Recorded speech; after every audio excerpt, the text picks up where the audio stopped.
don't want to say anything stupid. Yeah. Unlike last time where we just let it come right in, and then 20 minutes later, you're like, are we going to actually start? So, yeah. We're just going to leave. I could have really horribly offended 5 people during that. I would have topped it at least twice as many by that point, so we're good. Yeah. Well, I think I cost us some subscribers last week making a Rick Ross joke a little too soon after his whole collapse issue down in Miami. So what happened? Yeah. All right, so we're actually live now. We're good? Yeah, get the microphone close to your mouth. But it's just going to block my whole face. This amateur, man. Or is that better? What happened to Rick Ross? See your face. Oh, Rick Ross. He's got really bad sleep apnea. It depends on who you...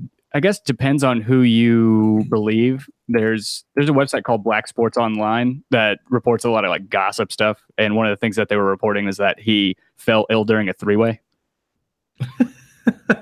Like he was so exhausted from a 3-way that he passed out and he was unresponsive, found in a department, and then he was rushed to the hospital, ICU for a couple days, and then he's fine. He's back at home. He's Teflon Don. Damn, dude, that's rough. Yeah. I don't want to see anything bad happen to Rick Ross. But that was the reason anybody does, man. It's like, bro, that was one of the unofficial reports. Yeah, no. The only thing that came out is that he had some sort of not heart failure, but some sort of heart issue that dropped him on his floor, and I guess they found him unresponsive and took him to the hospital. Where's Fat Joe at? Do you think if Fat Joe had a health issue right now, would it be in the news? Nah, he's dead. Has he fallen off? No, Fat Joe's not dead. Big Pun died. He's not dead. Fat Joe. I'm just kidding.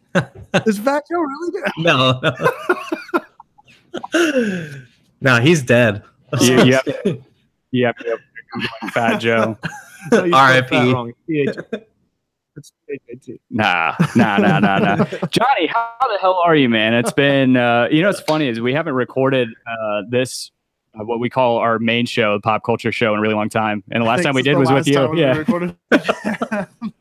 So I'm basically doing like a double feature with like 8 months in between. The next show will be whenever you put out the next album. It's just gonna be a Johnny Frank podcast that we just put out. Which will be every few months, the way that you work, man. I'll see you guys in like 4 months then. No, exactly. Yeah, I bet. No, man. Thanks for dealing with our technical issues. We're not used to. We're amateurs, man. We're not the sound engineers. We're not the. I take influence and I take inspiration from your posts on Facebook about becoming a recording artist, but I don't know what the fuck I'm doing. It's all great in theory until you actually have to do it, and then you find out how bad you are, and then other people are disappointed, let down as a result of it. That I would say early on in my career, there'd be times where I'd be like mixing a song, and I would work really hard at it, and then the person who I was mixing for would just be like, "This is trash," and I was just like, "Fuck, dude!" It would ruin me.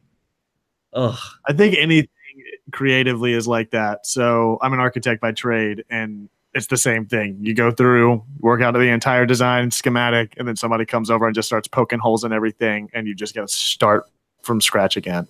Do you ever get it where like this person's dead ass wrong though? Like I know I'm right.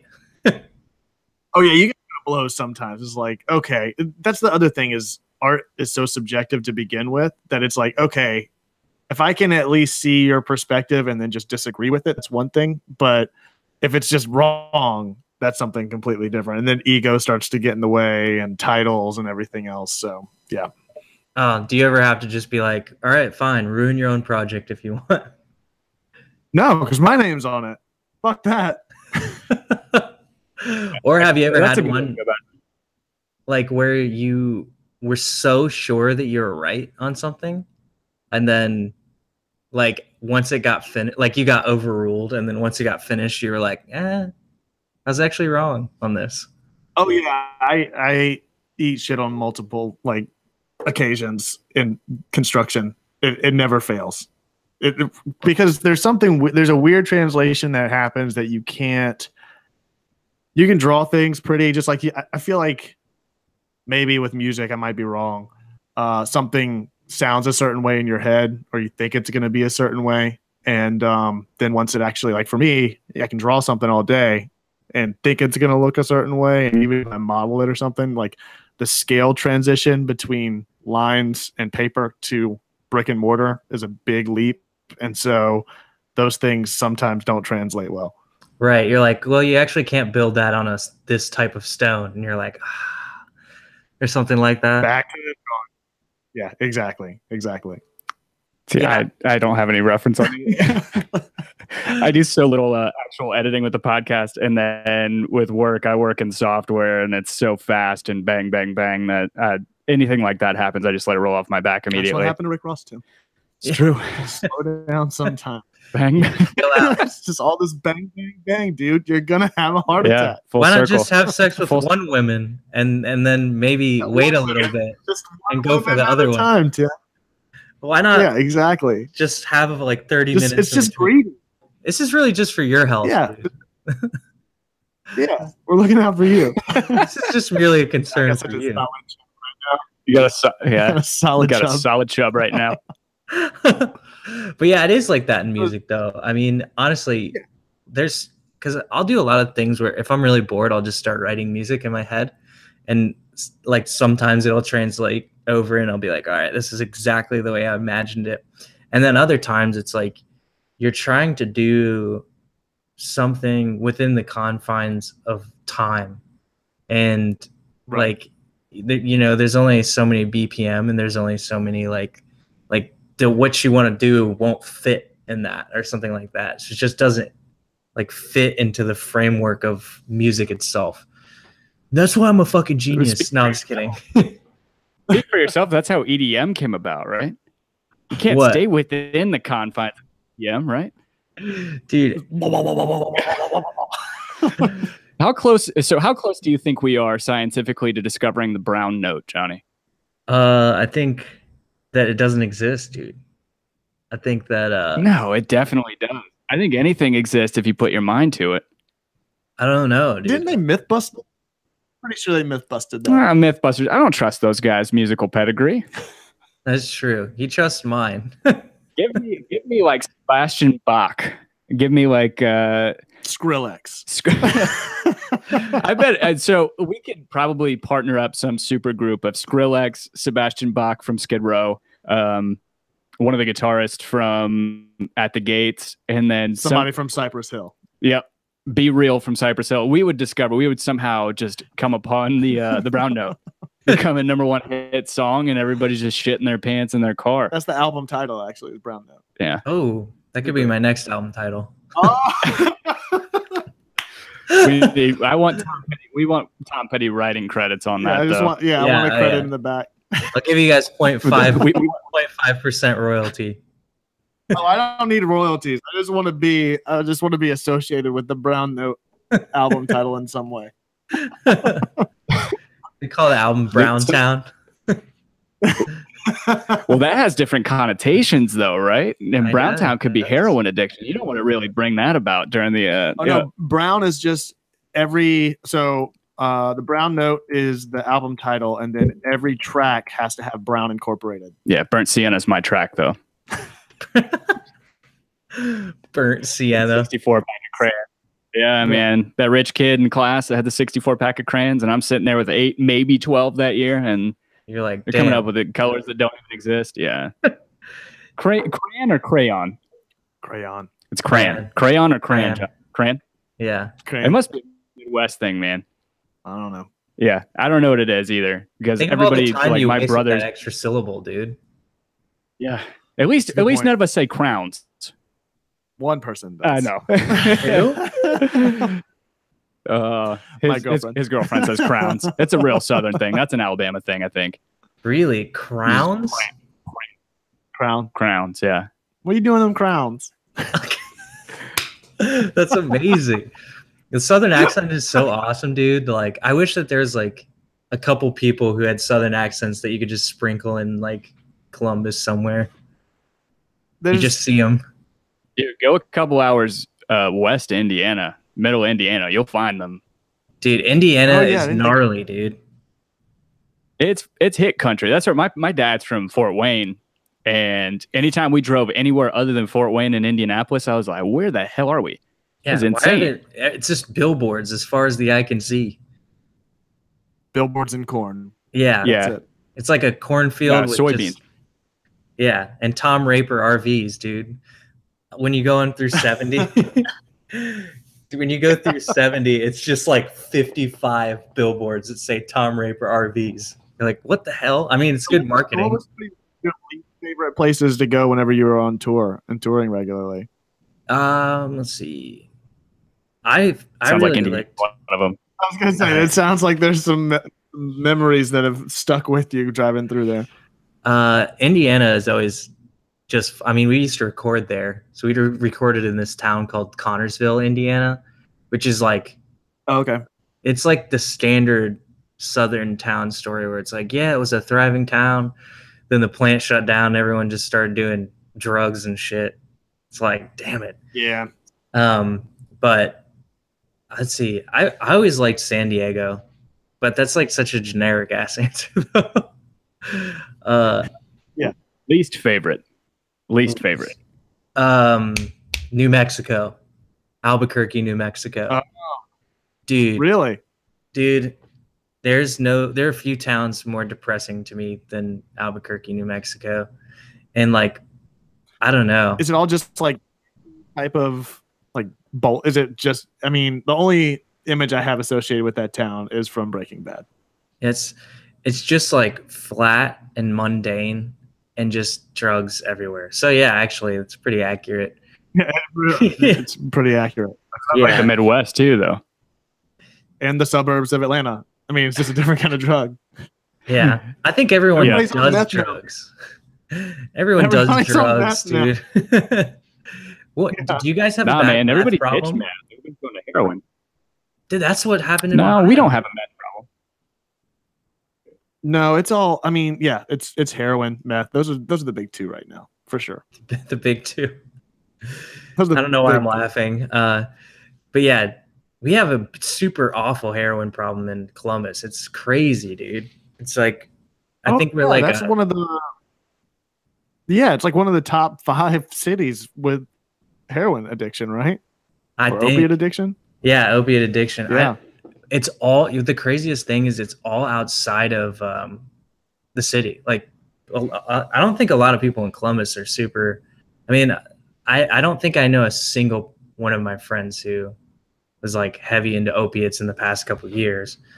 Maybe that's just because my friends are cool, but no, you go outside of town, it's just madness, dude. Like everyone knows someone who overdosed and craziness.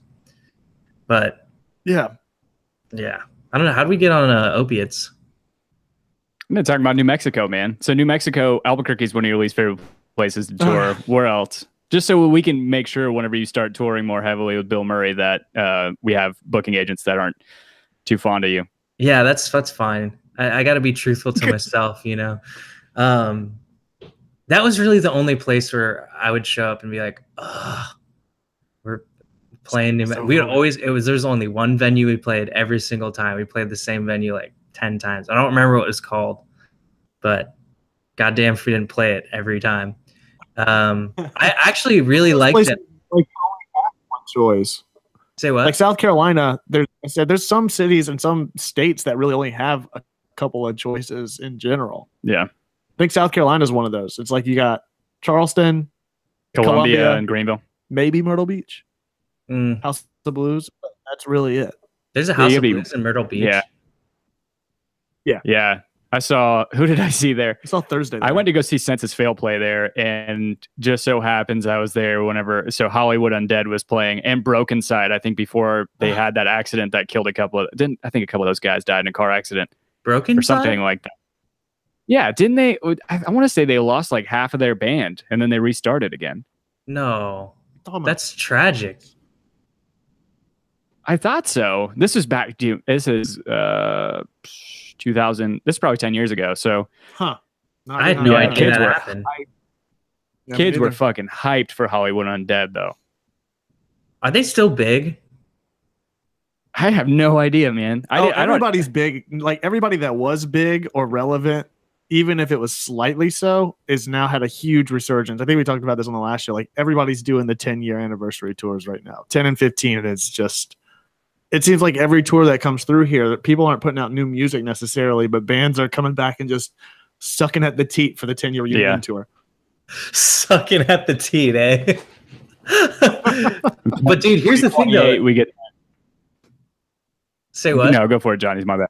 Oh, Under Oath dropped a fire jam recently. Dude, oh my god. And they're touring with Dance Gavin Dance. I can't fucking wait for that tour. Know. Like I was, my biggest critique of bands who like come back is that they release trash ass music and make me like resent them. Right. So when Under Oath dropped that new song, I was like, man, this is like a really just good continuation of their band from what they were before. Like there's growth and progression, but it's not like trash. I don't know. I felt like a lot of bands came back and released an album that was like, you clearly just want money, like from the fact that your band got big. Yeah. I mean, it seems like that with Under Oath specifically. It's like they weren't, it could have easily gone that way. They were just touring just for a cash grab, and they knew that it was going to be popular no matter what they did. But they took that time to kind of address the shortcomings of the band in general and kind of put that out in the public, and then went back into the studio and found a way to reconcile that and then just channel that into a finished product rather than, like you said, putting out trash just to make more money, essentially. And to piss off their evangelical fans. Which they did, no matter what. Did you see all that? That made me so happy. Yeah. Oh, I hate that shit. It's like one of the first 5 words in the song is fuck or fucking whatever. Yeah. You got to know that's calculated too. Oh yeah. And he addressed it too. He's like, dude, like just listen to the music. You either like it or you don't. Yeah. I don't know. I love Spencer. I think that he is the gear that really makes that band tick in terms of whenever the focus is put on him as opposed to Aaron. Yeah. I agree. But also too, like all the other guys fell off and just kind of did whatever, but Spencer was the guy who kept going like solid the whole way through, even through the whole dip and everything. Right. Yeah, I mean, what is it? Sleepwave, right? Is the name of his? Yeah. I mean, like Aaron didn't stop doing things. I guess he stopped doing things himself because wasn't he touring drummer for Paramore or something like that? And I think he did some solo stuff too. So I'd say between the two of them, what was the band? They just took different trajectories, which is odd. So it's nice to see that marriage happen again. What was his solo project? The Almost? Is that what it was called? Aaron's? Yeah. Do you remember that? Dude, you just plucked some shit out of my subconscious that I hadn't thought about for like 10 years. Oh, Holy crap, dude. Yeah, they had like that one song. Yeah. how many of those Victory Records / like Tooth and Nail promos could you think about bands back then that you could say that same Trust Kill too? Oh yeah, they had that one song. Yeah, it's like that one song that was like kind of popular that people like, oh, this is a sick song, but a month later just could not care. That happens way too often. And I can't tell you, we talked about this last time. It's like, I can't tell you how much I hate the album cycle now, the release cycle, because it'll end up sometimes ruining bands' releases for me when they'll come out with a new track and then I listen to it and it's like, and I just completely forget about it after that. Well, the opposite happens too, is like bands will put out one track and it's terrible. And then it puts a bad taste in my mouth. I don't want to listen to the rest of it. Or bands will put out 6 of the 7 tracks leading up to the album release. I hate that. The album release comes out, it's like, all right, I've already heard all of this shit. Like, I like it, but there's no sort of surprise anymore left. Yeah, you're in the music industry. What's the logic or what's the thinking behind that? Putting out 4 songs, 4 singles in 2 months before you even release your record. Is it to try and get picked up on the radio? Something? I actually know the answer to that. It's so when you release something on Spotify rewards algorithms, or it has like an algorithm that rewards you the more you release. So like you'll get in this thing called Release Radar, which is I don't know if you guys have Spotify, but it's a playlist that every time you release new music and someone has listened to your music before, they put you in this playlist. So the more you can get yourself into that Release Radar, like I've gotten, I think like 14,000 listeners just through Release Radar. So the theory is like the more you have separate releases, the more that you get like you trip that algorithm and they suggest you to a bunch of people. Interesting. Yeah, that's kind of what we do. Yeah, I think every streaming service does that. I mean, Google Music has the same thing. Yeah, recent releases or whatever, and they populate a playlist based on that and things that you've listened to or that you like, and those are things that will continuously show up.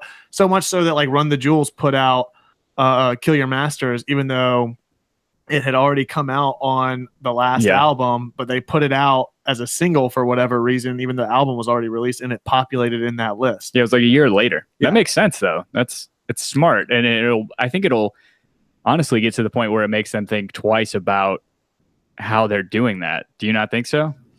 I think like, honestly, I don't really like when bands do that, because like once the album comes out, like you said, there's no surprise. Right. You're like, that, like one of my favorite bands right now, Turnstile, they put out like four singles of their song. It's like you listen to the first track, you're like, okay, I've heard that one. And then the second one, you're like, oh, this is new. The third one, I've heard that. Fourth, oh, this is new.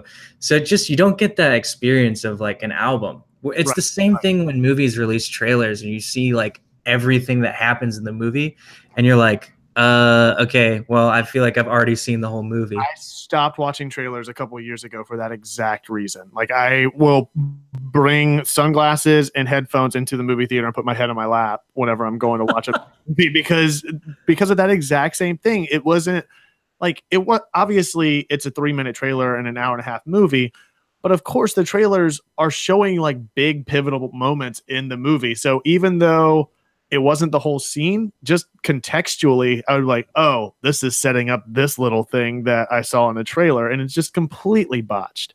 Right. Yeah. I think there's like a right way to do it, where it's like, give them a little bit so that they're not just jumping into this thing blind. Like, I feel like Star Wars could have done a really good job with that, like with The Force Awakens, where it's like, just all you need is that one little trailer that they showed first, and then just leave it. Exactly. Like, that's always to that point. That's why I stopped watching trailers, especially for movies that I know I'm going to see. Like, I'm going to go see Star Wars. There's nothing that they're going to show me to make me be like, maybe I'll see what this whole deal's about. Like maybe the Solo trailer. Yeah, the Solo trailer was one that sold me on it because I was on the fence about it, and I was like, oh, I might be kind of interested in this now. So yeah, I get it completely. I was unknowingly like making chicken wings in the kitchen while that trailer came on, and I missed it. And I'm glad I did, because I'm going to end up watching it regardless. Right. And I'm going to be real with you. I had the exact opposite reaction. I saw the Solo trailer and I was like, really? Oh no. Oh no. I was like, well, I just saw like there's some scenes that looked really cool, but I saw the actor deliver one line and I was like, it's just off.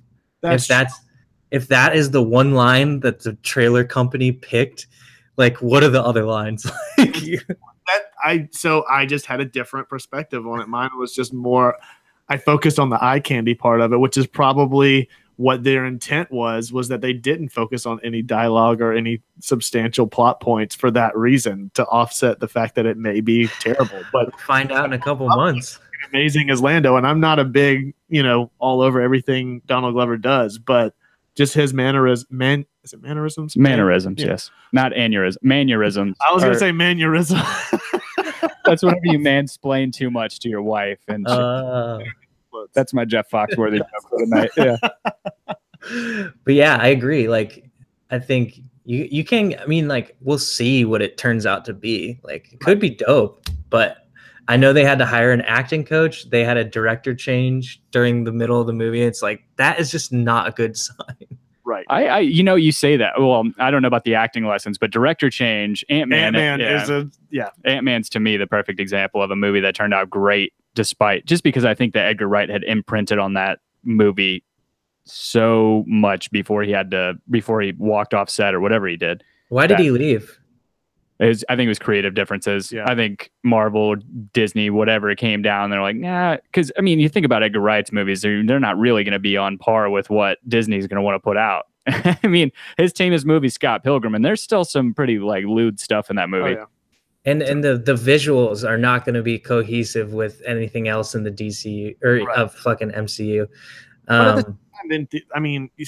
But then you see this huge surge of directors that are putting their own take on Marvel movies. Like James Gunn did that with Guardians. Taika, dude. Huh? Taika Waititi. Oh yeah. Dude, Yeah. I love that movie so much. Oh my god. Yeah, man. Like it's so who knows? No, Ragnarok, right? Yeah. Yeah. Taika Waititi. That his. You know, I usually hate whenever directors put themselves into Jeff movies. Goldblum stole that movie. Especially like whenever Quentin Tarantino throws himself into a movie and it's the worst part of the movie. Yeah. But Taika Waititi playing that Porg. Yeah. Whatever. Really yeah. fucking great. He was fucking rock ogre. Yeah. Did you say Porg? Because I Porg. Oh. Korg. Dude, I think you brought up Star Wars. I wanted to know because Kevin, you love Porgs. I do so love much porgs. so that you wanted to commission my girlfriend. She does art, and she does a lot of commissions. And Kevin's trying to get her to draw him a porg. I love porgs because of their inception. Like it's not. It was what's the word I'm looking like the phrase I'm looking for? Like it's a creature of necessity. Like it wasn't just it worked out great because it was a merchandising opportunity. But the reason why porgs exist is because where they were filming at, there were all the puffins. Yeah, and they're like, yo, what can we do? Because puffins can't exist. Yeah, so they had to come up with something. It's like humans can exist. We can have all this human machinery. We can't have any animals that are actually from a human universe. We gotta have these big dinosaur things with blue titty milk. Definitely need that. Put that in. I take your condescending tone. I take it from your condescending tone. You didn't like the movie very much. No, I love that part. I was like, yes. Oh, okay. I was overjoyed. I was like, so this whole time, that's where the blue milk has come from. Exactly. These big old blue titties. I feel like as far as The Last Jedi, it's good and bad. Like it's just like there's parts I hate about it, and there's parts I like about it. I agree. I think every Star Wars movie has that, though. Yeah, movie has that absolutely. And I think it's revisionist history to say that they don't. Oh yeah. Oh my god, you'd have to be the most blind person to not say that. Like, look at the prequels; they're so bad, but also so good. They are exactly. There are moments. There are moments of greatness in the prequels. Shut your mouth. Yeah. You were the chosen one. Dude, I cried during that scene every time. I'm like, ah!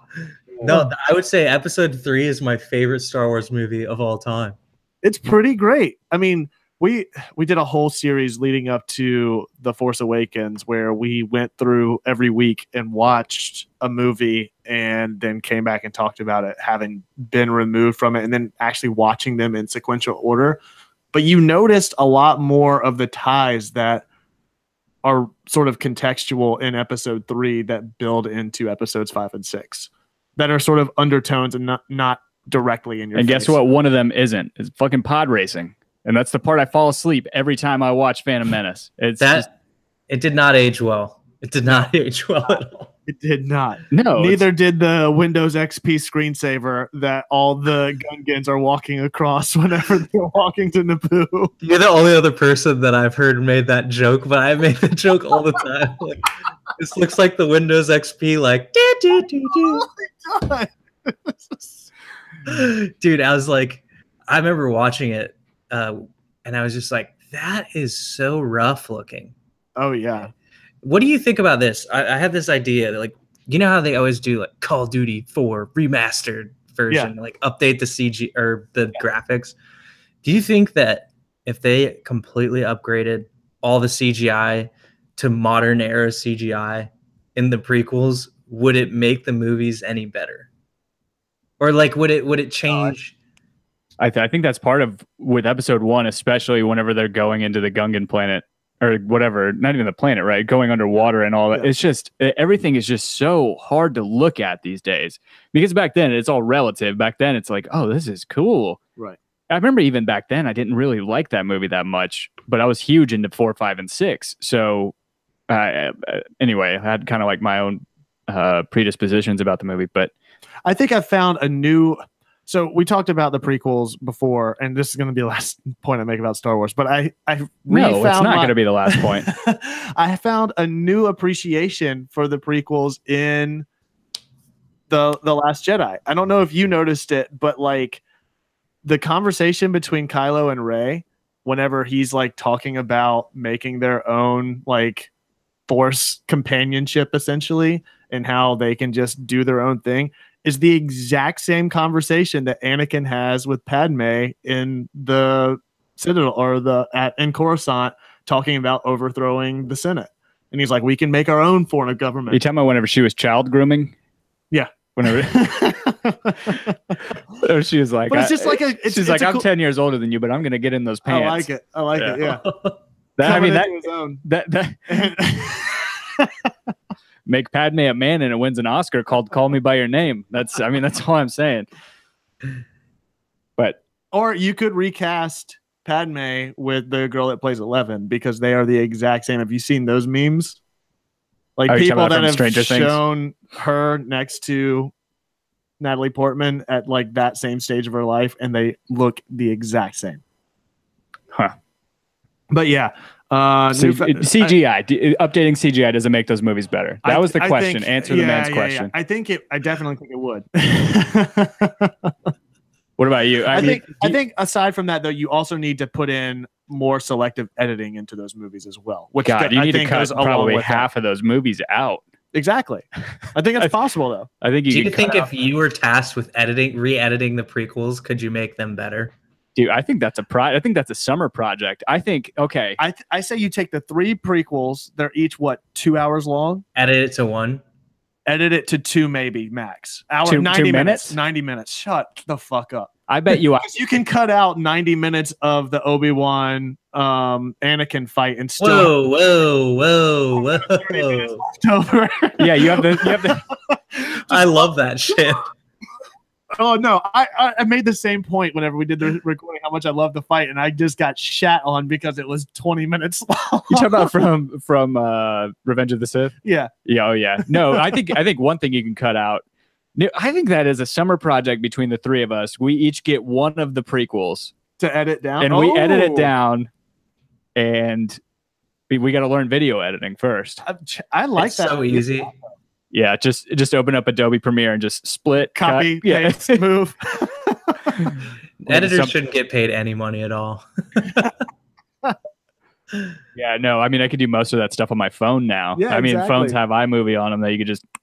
Yeah, it's yeah. I don't. Do you think people will be like editing on like their phone in 20 years, like blockbuster movies, just sitting there like on like a cloud attached to like a big computer, but just like... Oh, absolutely, man. I mean, how much different is the iPad compared to the iPhone? I mean, the processing power is your biggest thing, right? Well, no, I think processing real estate. Processing power, I think, is going to honestly be better on the iPhone for the most part. I think. I may be wrong, but it's not going to be that different. But yeah, I mean, the problem is going to be your pointer size. Yeah, exactly. And that's the big problem I have about like the Surface. I had a Surface Pro, the first generation. This is what we're recording on now is a lot bigger. So I think I could actually use it. But, just doing Photoshop and Illustrator and stuff like that for design, I was constantly running into a wall. I don't know how much more important that is for video editing. I think eventually you will get there, because you have for the Microsoft Surface commercials, you have one of the CG, or no, it wasn't a CG person. It was a set design. The woman that did the set design for Pacific Rim, she was showing in that commercial how she did it all with her Surface. Right. I mean, that's a 12-inch tablet. I mean, you're not dealing with because what's a typical workstation for most of these editors? Probably going to be like 3 30-inch monitors that are all like side by side. And I mean, if she's chopping it down to just that little 12-inch tablet, I don't know.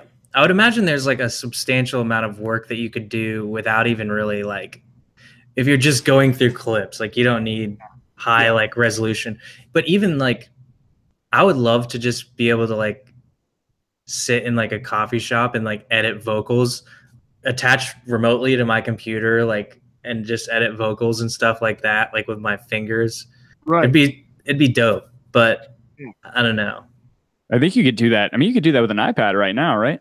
Well, some of that I think has to come with the integration of the software into capabilities. Like until that happened, I think. I mean, GarageBand. I mean, GarageBand's a big example. I mean, that works perfectly on, I think, pretty much the same way it does on a Mac, the way that it does on an iPad, if I'm not mistaken. You may be more in tune with that. I use Audacity for the most part, but yeah, I think you can do things, but I would love to be able to control my like workstation computer in real time with my iPhone, all like at a coffee shop. Like it's a Nest computer. Like you just kind of. Oh, dude, yeah, you're probably not too far from that right now. I mean, you can use LogMeIn to get not necessarily a one-to-one connection like that, but you can use LogMeIn. I do remote desktop for all Revit, which is 3D modeling for architecture, and it runs off of my computer at my office that I VPN. No, you're right. Yeah, I mean, so you can. Yeah, do you use a Mac? Yeah. Okay, I was going to say that's Windows though. Yeah. Windows, you can easily set up remote desktop to where you can work remotely from some other device, for like your phone or whatever. The only thing would be like audio, like getting a good audio like signal coming in. Right. But that would be the shit though. I would love that. Sometimes that's a problem even with the tools that we have available, like it was at the start of the show. I got spent all this money on mixing equipment and not even know how to use it.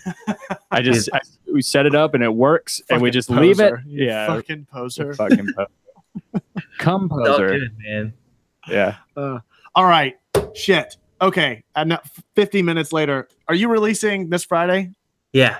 Are you going to release like one track at 9 a.m.? So you hit those charts, and then one track at 10 a.m. So you hit it again. And then I'm going to release like 30 seconds of each track, like on Spotify. So it's actually 50 tracks. Video editing soon. We just want to make some music videos. You feel me? Johnny Frank music video. Just trying to watch some DBZ. You feel me?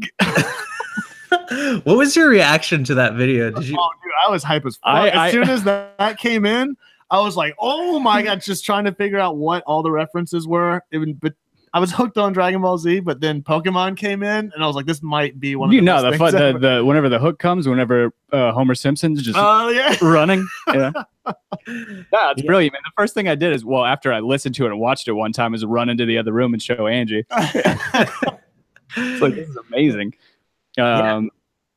It's I got that green screen idea. I've never seen someone wear a green screen. Yeah. I've seen people have it like up behind them and stuff like that, but I was like, it still works if you're like flinging it around and shit. So yeah, that's fucking awesome, man. I work with green screen like every day with work. I do photo marketing stuff, and we do a lot of green screen technology. And it's a fickle. Hence the one that's here. In our studio. Yeah, that's the one that's in it. Yeah.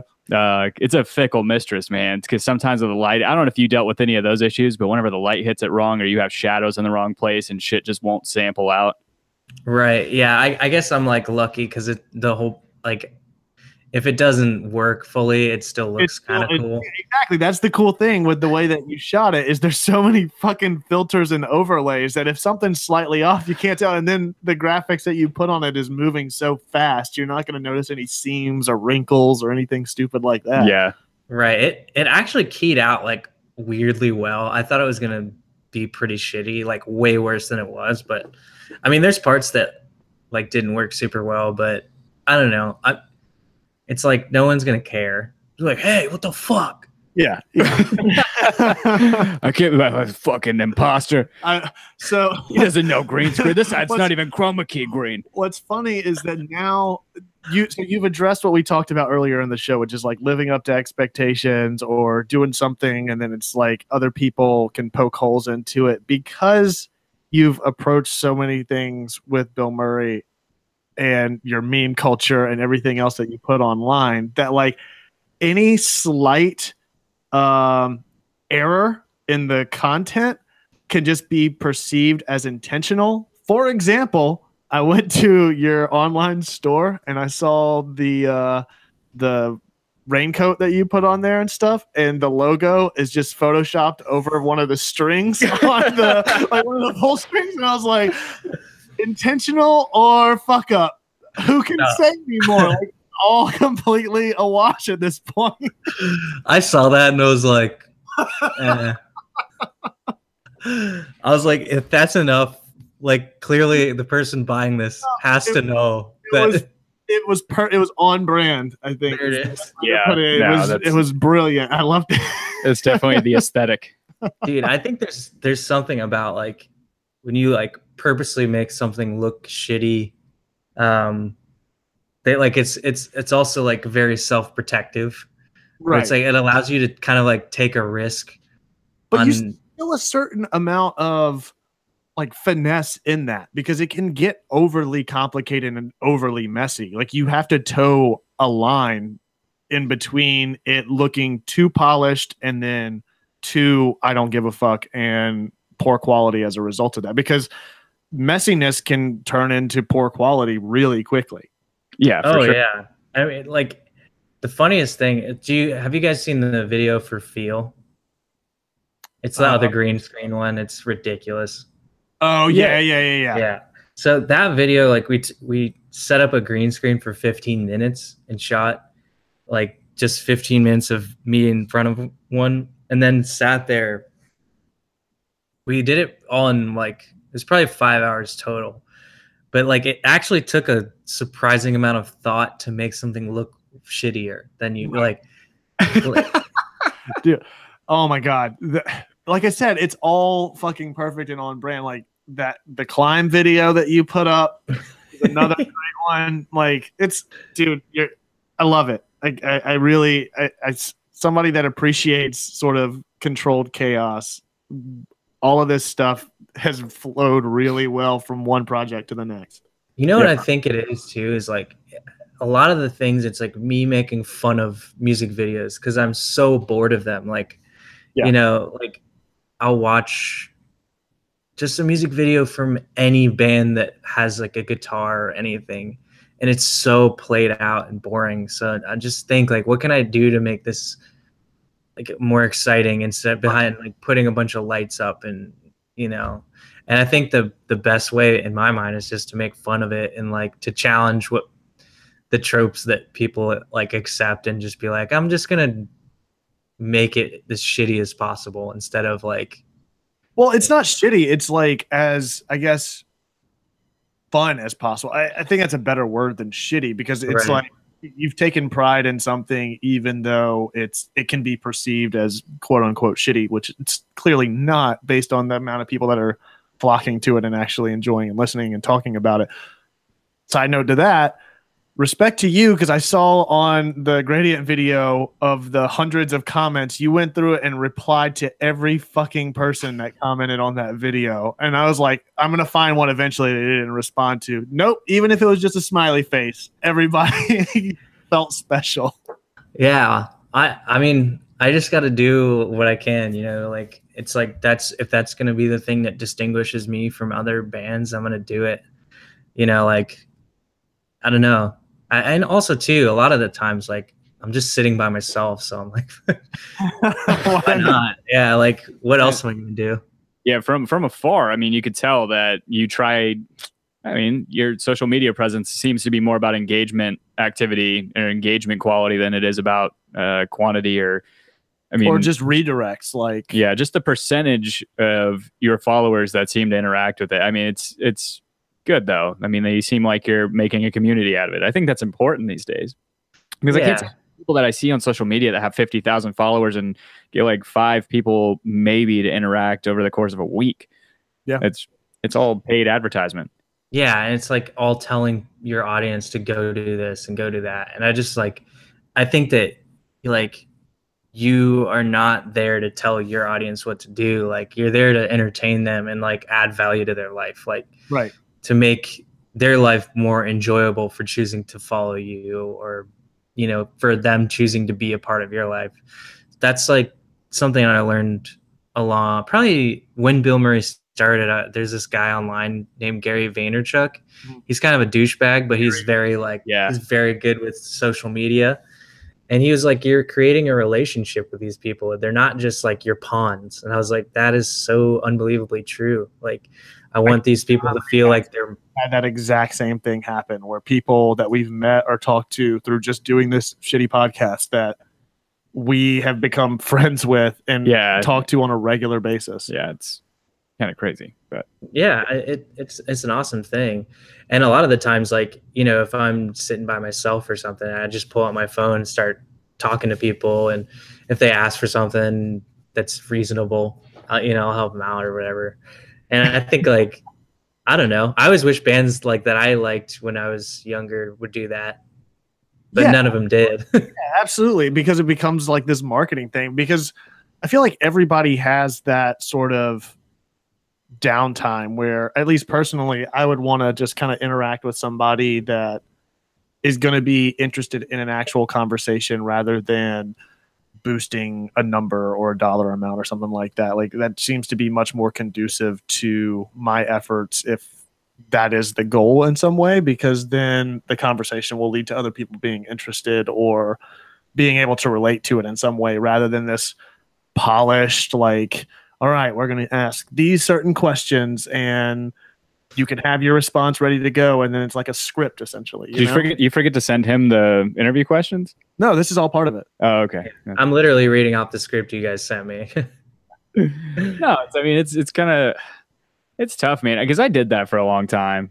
Like whenever I used to interview those UFC fighters, I mean, we'd have our like list of questions ready to ask and just go. And it was always just, it's formulaic and you just got to stick to it. And you just got to, yeah, it's just kind of boring. I mean, that was podcasting like 0.1, right? That was that medium back then. That was 10 years ago. Everybody was trying to make it into what they knew media to be, which was TV and radio. That was very scripted. Like, radio went off the rails a little bit every now and then, but then even still, rarely.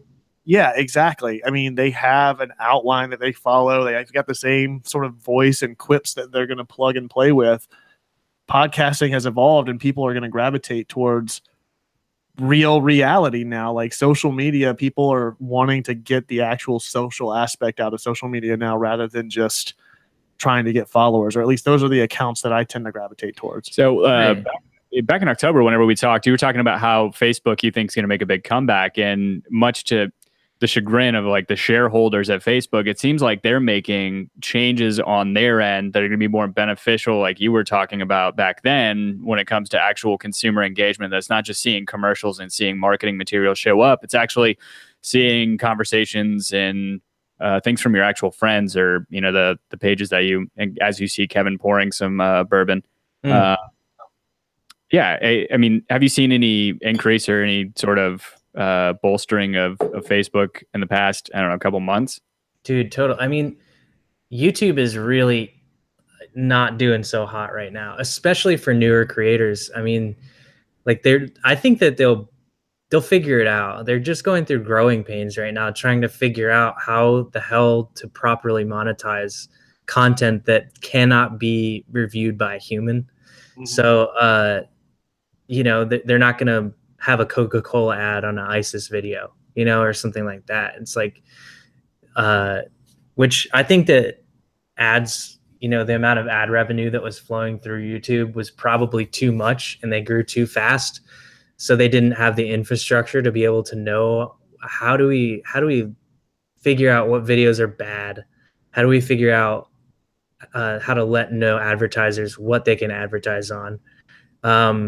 And so, you know, unfortunately, a lot of the younger YouTubers, the guys with the smaller channels, like me, I don't have a big channel, but it's, you know, your videos aren't going to get recommended as much as they would have maybe, you know, a year ago, 2 years ago. Right. On the other hand, Facebook, like, you put a video out, because it's not just a solely video based medium. When you put a video out, they want to push their video platform, so they'll push it out to more people. Their algorithm responds positively to video. So it's just the amount of traction I get on Facebook comparatively to YouTube is pretty crazy. Yeah, it's interesting to think, because, yeah, I mean, we don't have a very big YouTube channel. We broadcast every week, Monday nights at 9. We do our Atlanta United soccer podcast, and we have a pretty, for us, I mean, we love the amount of following that we get on in the live chat and people just interacting with us while we're going for an hour and a half. But you're right. I mean, we got the notice, not that we don't do any ad revenue. We don't take ad dollars or anything like that, because we have 9 to 5s that pay for all of this for us to do as a hobby. And we got those notices. It was like, you have to have at least 1,000 subscribers, 40 or 4. It's either 4 or 40,000 hours of played video time or something like that to actually become a monetized channel, which is something they probably, in retrospect, they should have put that in place at the beginning. Yeah. Right. And they would be completely fine, because a lot of the things that you're seeing, I think I think it's kind of twofold with social and political issues that stem from the top of Google that come down to these, let's say, right-leaning or maybe centrists. I don't know if you're familiar with Jordan Peterson, who's on. I've got his book on my table, dude. Yeah, he's a fucking brilliant guy. I don't think I could pin him either way politically. I mean, he talks talks poorly about both sides of the political spectrum, but he gets demonetized immediately. Anybody who has anything associated with him gets demonetized immediately. But you think if they would have rolled that back, whatever the new regulations or the new guidelines requirements for monetization, if they would have rolled that back a couple of years, they probably wouldn't be in this much of a mess. No. And I also think, a lot, like, Google's obviously a left-leaning company, and you can't really truly bitch about them deciding what content they want on their they're private, man. It's their website. They can put whatever the hell they want on their website. Their website is the internet. They're not private. Right. They're a corporation, though, and they're only beholden to their shareholders, and most of their shareholders, I'm sure, are fine with the status quo of that company. Alphabet's not, they're not hurting for any dollars right now. No, so. Right. And it's like, YouTube is not a utility. It's a private company. Like, Now is the time for somebody to strike, man. I mean, the real time was during the inception phase of a video platform on the internet, because YouTube and Google Video, Google Video was losing the battle with YouTube, so they bought out YouTube. Now, if any time that's going to come is going to come, it's right now to get a better platform. The biggest issue, though, with that stuff is being able to have a server base that can handle the amount and size of the data that's going to have to be uploaded. I mean, how big are our video sizes for an hour and a half video that we upload every week, not counting the audio that we upload to iTunes is another, 30 megs right there. Yeah. I mean, you're looking at 200, 250 total. And then you talk about how many consumers are using it and all that. You're looking at a quarter of a gig right there. I mean, yeah. And then it would just, so it's like you had to have this huge amount of capital just to be able to who could do it? Host it. You know who I think could do it? Amazon, yes, because they own Twitch, and they can completely flip Twitch on what it is. And which they have in a way, that they've started Twitch. A lot of Twitch streams now aren't just gaming. Like, I know some prop makers and people that do art and stuff like that are streaming them producing what they do creatively on Twitch, because people want to know how to do that and how to engage with those people. And I think that's sort of the start of that changing over. Yeah. I hope that YouTube figures it out, because it does a lot of things right. Like like the idea of you having your own channel, it's like, this is like my TV channel that I make just whatever I want to make. I think Twitch does a good job, but I don't know. It would be hard to break into that. Like, well, the thing about YouTube that I like is that it is like Facebook. I guess I don't know, because I've been removed from Facebook for a while, but one of the problems good for you.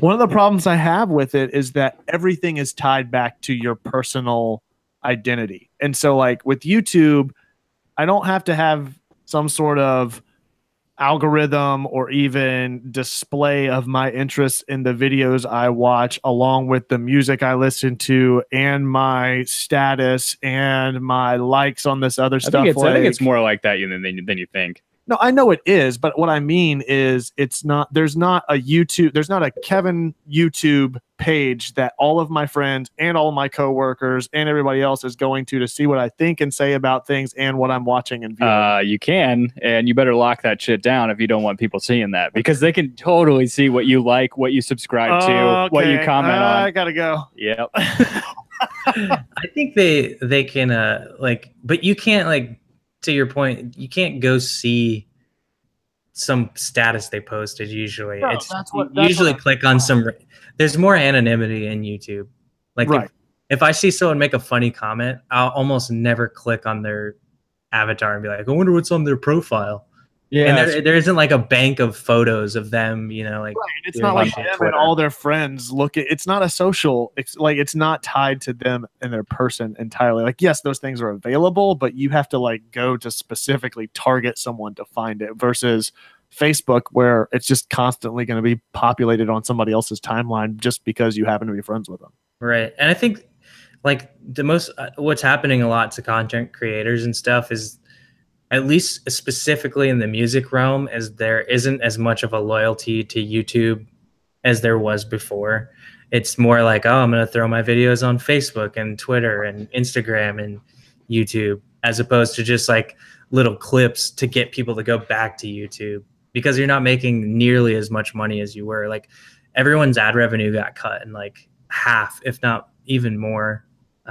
So yeah, it's interesting. But I mean, my theory is like, I'm just going to post this wherever I can, wherever people see it, and, let it go from there. You're posting everything Friday, right?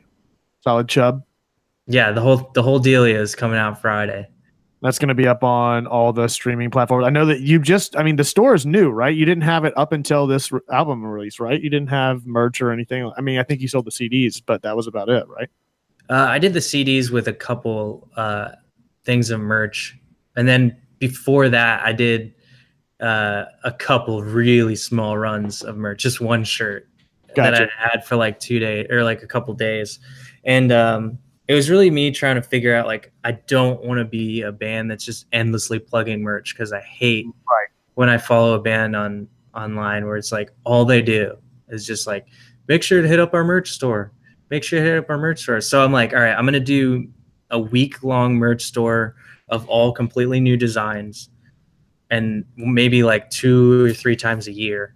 That way, we might cop that idea. Because we were literally just going through that same thing. We've been podcasting in some capacity for 5 or 6 years now. We had a really big surge of popularity over the past year, and so we were like, all right, let's make some hats, put some hats up in the store. And then this past week, Tim and I had a conversation about like, all right, sales have kind of petered out. What should we do? Should we plug it more? It's like, no, we don't want to be people. But like that was the exact conversation we had. It's like, we don't want to push people nonstop to that.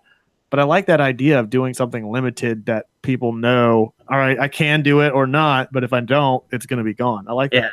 Especially if you're using a drop shipper, where you're not having to sit on a ton of stuff if you don't sell it, which is the route that we went with anyway. So right. That's what I do. I do all pre-orders. So we get pre-orders for everything. And then once the store is over for the week, we start chipping away at those orders and stuff like that. And you have the exact number, so there's no overstock. It doesn't cost me any money up front.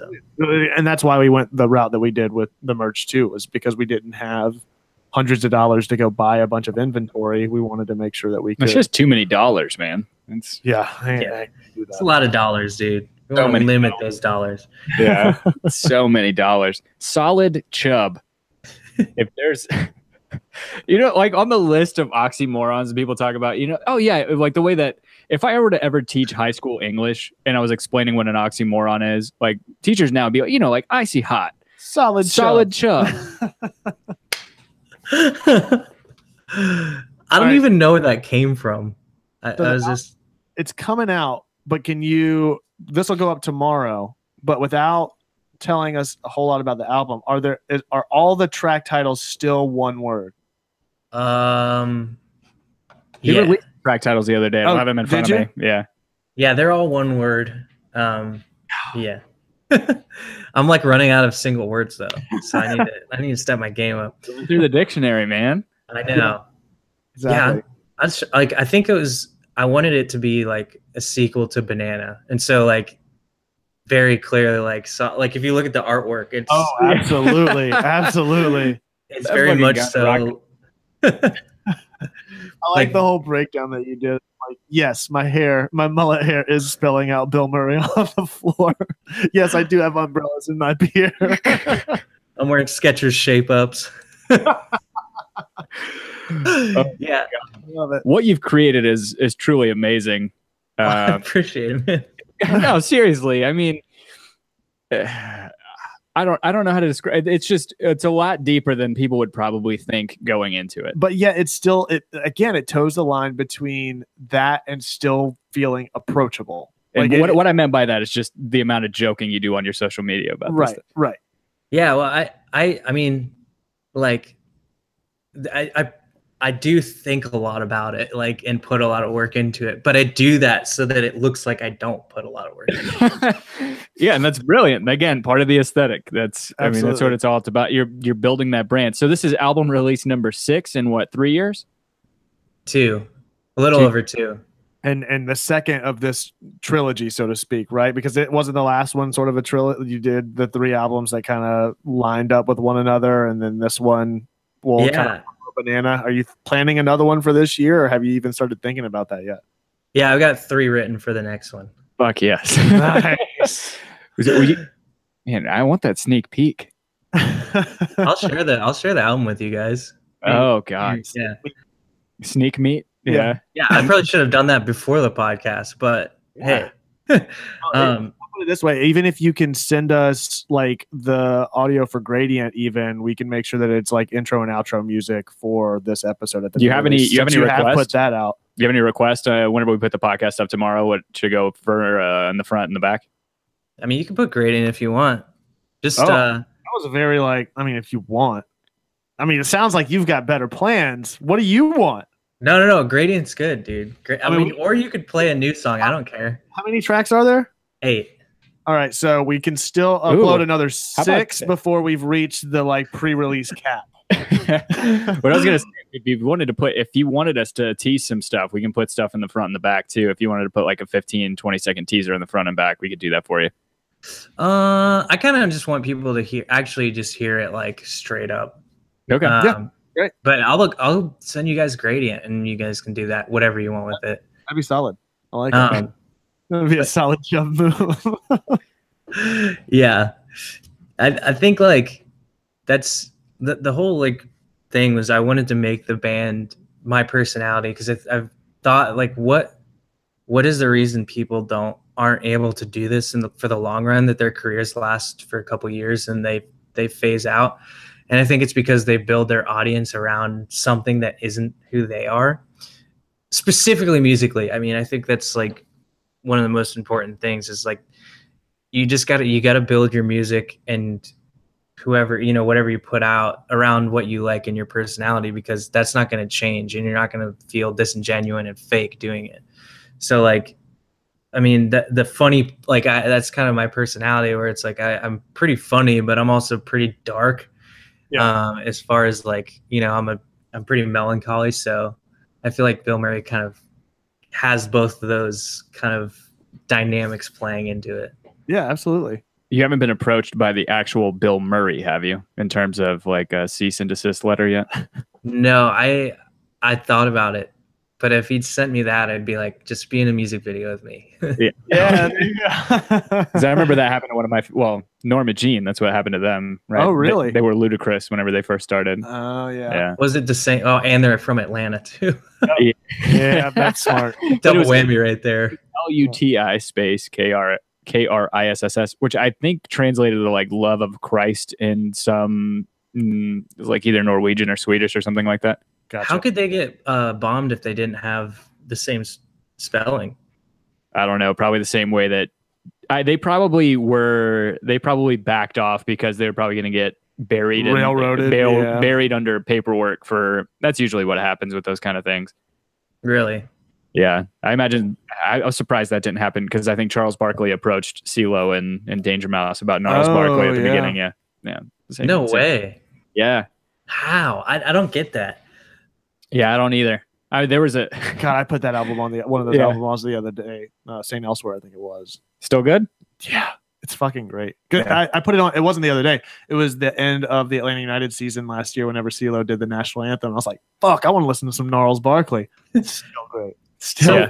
Let me ask you this, because you guys are like have been listening to rock for a long time, right? Yeah. Have you heard like anything within the genre of rock that you've really like?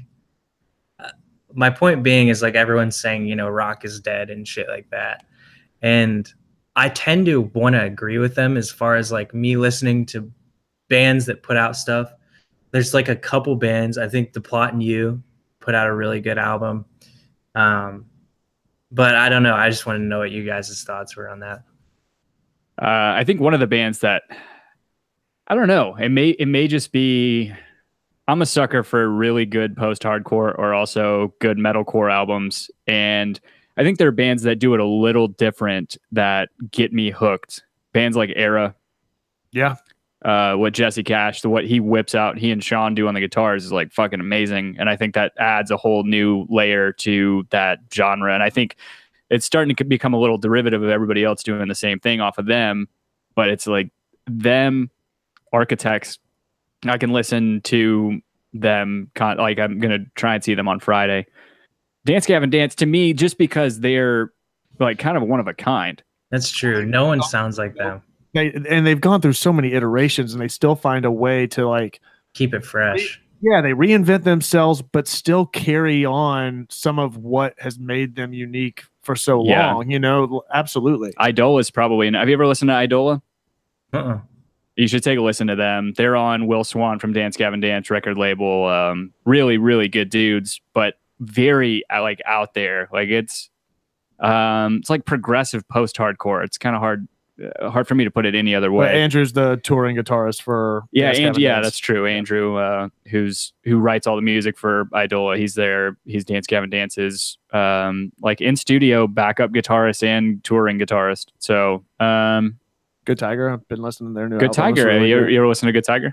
They're pretty solid too. They're definitely different. They're definitely out there. I think what's set apart, it's weird. It seems like the bands that I listen to fall into one class or the other more times than not. It's like they're really big and they know what they are and they know what they do well, and they keep managing until they put out Emperor of the Sand like Mastodon did. But they keep managing to sort of continue that in some way, or they are like they still have that drive and hunger because they haven't like built up this steady influx of cash. And it seems to be that middle ground and that middle tenure where bands seem to fall off the map, or a genre seems to fall off the map because they don't have any of those bands in one pedigree or the other. It's like bands very quickly go from being this sort of historic, know who we are, making good quality, and then just not making it anymore. And they also go from like starting out being hungry, and then a big record label picks them up, and then somebody else is writing their songs and it's shit, and I'm not interested anymore. Yeah. I also think maybe like one theory that I just thought of is like there's no like superstar in rock music right now. Right. No, like, they're not. Like rap has all the superstars, you know, like there's so many of them. But all rap and pop, but yeah, you're absolutely right. Your boy Lil Pump blew up since the last know, dude. No Gucci gang. Dude, Lord. I knew it because I listened to it and I was like, this is the dopest shit I've ever heard. But like, yeah, I mean, I would say maybe Ollie Sykes is about as close as we got to like a rock superstar. Yeah, that's true. And you don't listen to Bring Me the Horizon at all, do you? No. He's the lead singer of Bring Me the Horizon. And he was, to me, he was killer whenever they were doing the grind / metalcore. Like it all throughout the progression, he really kind of put his stamp on the genre. Yeah. He probably is the closest thing. I guess the way to tell is go and check out how many social media followers, who has the most. Yeah. Yeah. He definitely has a lot, but yeah, he's probably the only guy I can think of too that would really fit that bill. I don't know. Anthony Green, well, he doesn't have as big of a following as Ollie Sykes. That's true. But they're still not in that superstar mold. Like they're not going to like movie premieres and shit, you know? No, that's true. Or like fashion shows and stuff. That's a good point. Ollie Sykes in the UK probably does do those things. Yeah, exactly. Yeah, that's probably the closest thing that we have in this genre of music. Yeah, we definitely. If that's what we're going to judge by, we definitely do not have. But yeah, I don't think rock's dead. No. That's just I think it's just being reinvented because it's been so stagnant and it's been so much repetition. People are trying to figure out how to set themselves apart and be unique, whether that's their approach to the fans or the product or whatever it may be, like bringing in some unique take on it that represents them and the genre. Yeah, and like the whenever genre justice. Yeah, know? like whenever Yellow Card put in that violin player. Exactly. Fucking revolutionary, man. Look at them. They're fucking killing it right now. It's like they broke all the rules. But like I do agree with you that there hasn't been as much like like rock had to break more of a mold from the years before it existed. And like I think one of the bands who's doing it really, really well is Our Last Night. I think they've adopted to the internet age like super well. They'll release like a ton of like covers with good videos, and then they'll release like I think they're on every year. Let me check. But they've gotten really big through that model, and it makes me happy because those dudes work harder than anyone else. Like they're on what are they on? Fearless or Hopeless? One of those two. I don't know if they're on a label anymore. Oh, really? Yeah, I think they're just doing it on those Fearless guys. But dude, they've been doing it since 2003, and like, and they never like, I don't know. I love their story because they got really big because their singer was 15 at the time, and plenty of traction left. He's still got another 15 years at this. I know. So like, he was 15 at the time, so the initial poll is like, oh my god, there's this kid, like 15-year-old screamer kid who's like amazing. And then, you know, like that kind of, it's like that's a gimmick that gets people in. But like then, Arch Enemy. Yeah. And Angela from Arch Enemy, yeah. But it's like all about that. You know, that they'd like kind of, they were always like right under the edge of popularity of like really like taking off. And they didn't hit until like 15 years of full-time playing music and shit. Yeah. And now they're a worldwide band. Like they can draw 2,000 people anywhere in the world. Yeah. All right. So unfortunately, we have to cut it. Yeah, no worries. Now that we talked about Star Wars, every other band except for Bilmuri and the industry as a whole, and how other people can compete and make a Facebook page and promote themselves and abandon YouTube altogether. Solid Chubs out on Friday on all the platforms. Yeah, we'll be pumping it. That's for sure. I know that's right. Pumping the show. Solid Chubs. And the final thing is Save the Crew. Oh yeah, shit, look at you. Nice. I live like a mile away from the stadium. Mapfire Stadium. Is that what it's called? Mapfire? Mapfire. They throttled us in preseason. So. Yeah, they're 2-0. Jossie Zardes looks like a born-again superstar. Yeah, it's gonna be so. Good. I hope Austin really enjoys taking our team. And no, dude, there's so many protests in the city of Austin to make sure that it doesn't happen. So really, yeah, they don't want another team. They actually had a team in USL years ago, which is now they ended up moving to Orlando and then they moved again. But yeah, they were in Austin and then they got the boot. So Austin doesn't want a team, man. They want music, they want beer, and they want to just be weird. I think and brisket. Sure. Yeah. Well, hopefully we get a new owner and Precourt should sell the team, man. Yeah, for sure. He just made me feel better. Well, we'll see you in another 6 months whenever the next installment comes out, and we just cease to keep recording the secondary show until that point. Thanks for coming on with us, man. It's always a blast. Are you in Atlanta anytime soon? Come hang out with us. Yeah, dude. If I do, I'll come there and do a podcast in person before you play or something. That's definitely what we need to do. Come, dude. Schedule a trip to come watch Columbus play and come to an Atlanta United game. Dude, I'm so down. And then I'll join. I played soccer like my whole life, so I'll join up the soccer podcast. Dude, that would be fucking amazing. That'd be great. Come out to the tailgate, we'll get lit, and it'll be great. Yeah, dude, it sounds awesome. All right, Johnny, take it easy, man. Best of luck Friday. We'll be pumping that album for you. And plugs.